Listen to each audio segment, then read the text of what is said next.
I'm super excited to give an overview about what is coming up in ISO 9001 2026 version.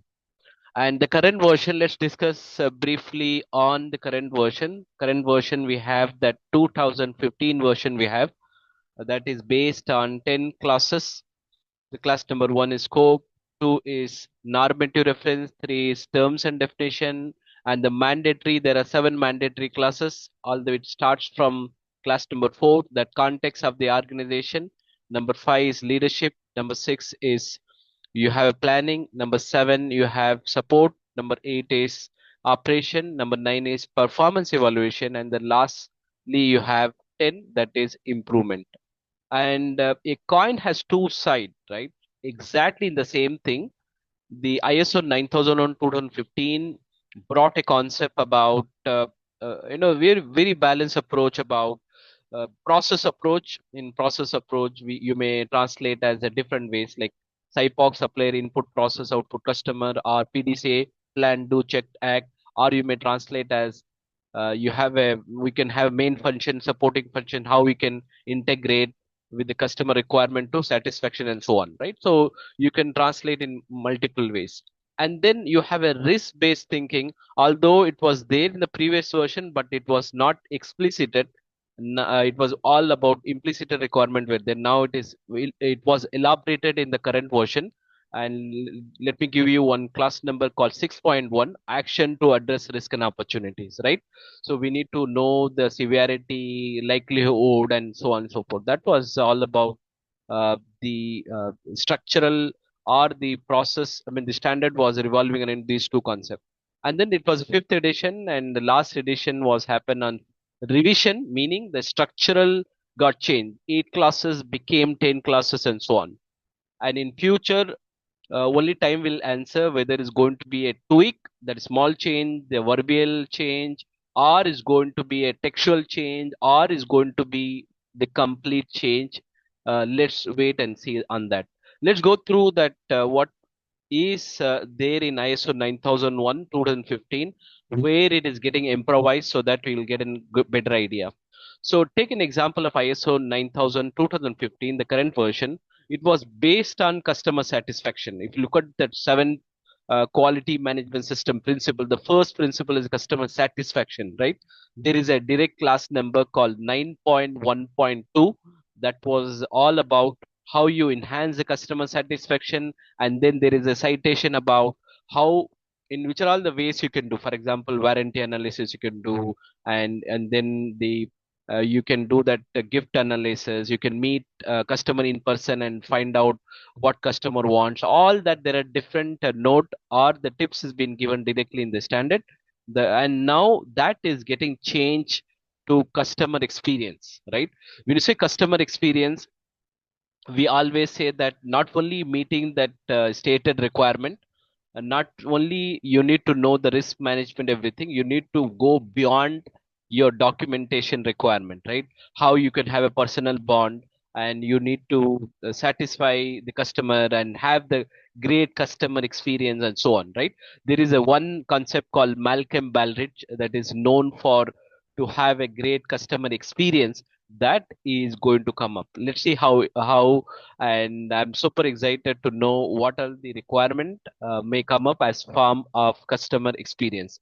First time it will switch from customer satisfaction, was there all along for some time 2000 to 2015. Now it might flip to the side of customer experience. That seems to be more viable and more interesting and intriguing. Let's find out more.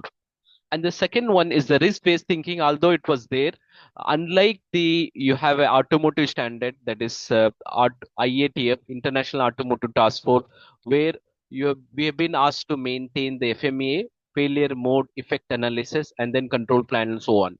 That was the key focus was on detection. What detection you have, whether you have a semi automated or fully automated, whether you're making use of the SPC, statistical process control, and so on. Now the ISO was a bit generic on that. I look forward to seeing the changes, what is going to come up on the risk-based thinking as such. and it was simplified implementation for SMEs, subject matter expert, and more of a less documentations was there. For example, the very concept called quality manual was being put on optional. Very concept called management representative was put on optional, right? So many the word documented, maintained documented information, very less time it was appearing, unlike ISO 9001 2008, where you had seven mandatory procedures, like starting from the quality manual, control of document, control of record, and so on. And it was not such documentation requirement were there in ISO 9001 2015, right?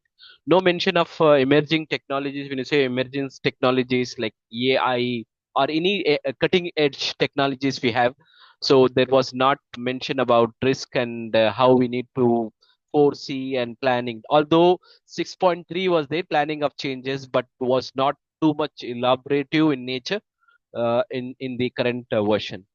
What is likely to come up in ISO 9001 2026 is that emphasis on ethics and integrity of business, right? So how to do the business in correct manner, and integrity of that, all that is going to come up, because now there is a era of emotional intelligence, and how we should maintain the business in that emotional intelligence framework. That's going to be very interesting.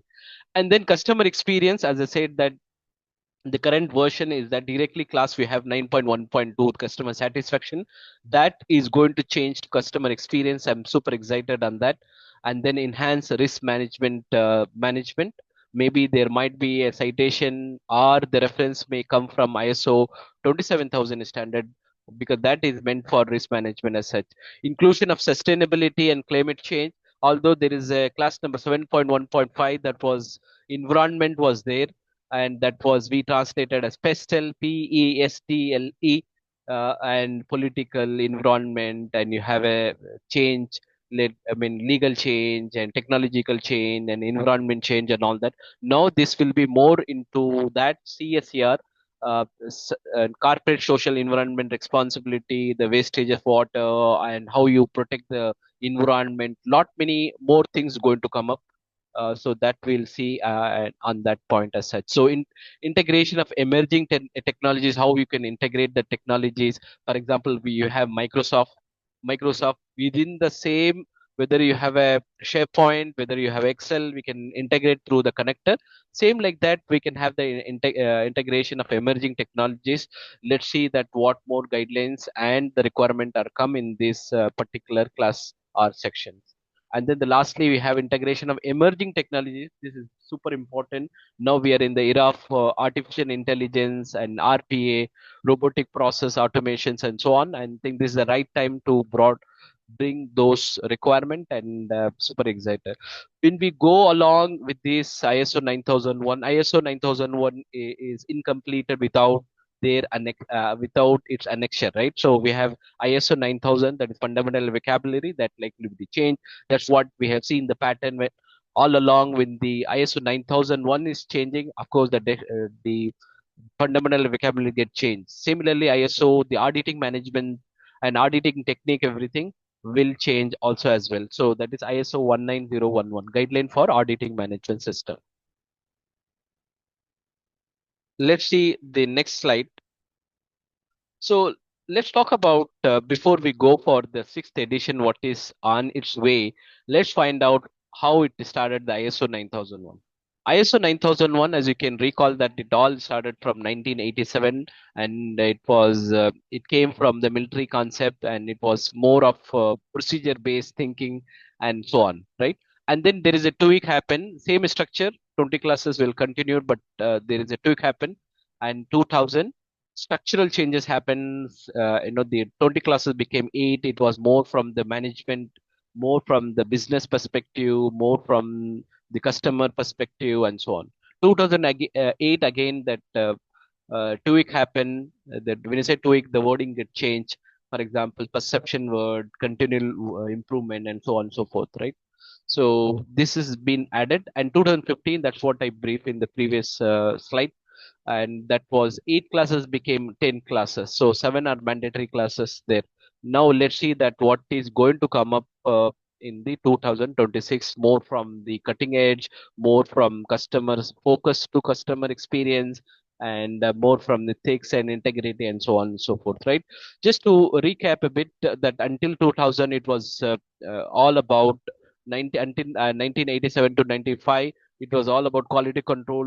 More of a deduction era was there, and then quality assurance came into picture, where more everything is all about POCA UK, preventive, Japanese techniques, all that been included, and then quality management system that gives the direction to the entire organization as such, right? This is what it happened. I am super excited to see what is going to come up in ISO 9001 2026. I hope you find this video very useful. Please do like, share, subscribe my channel. You have wonderful day ahead.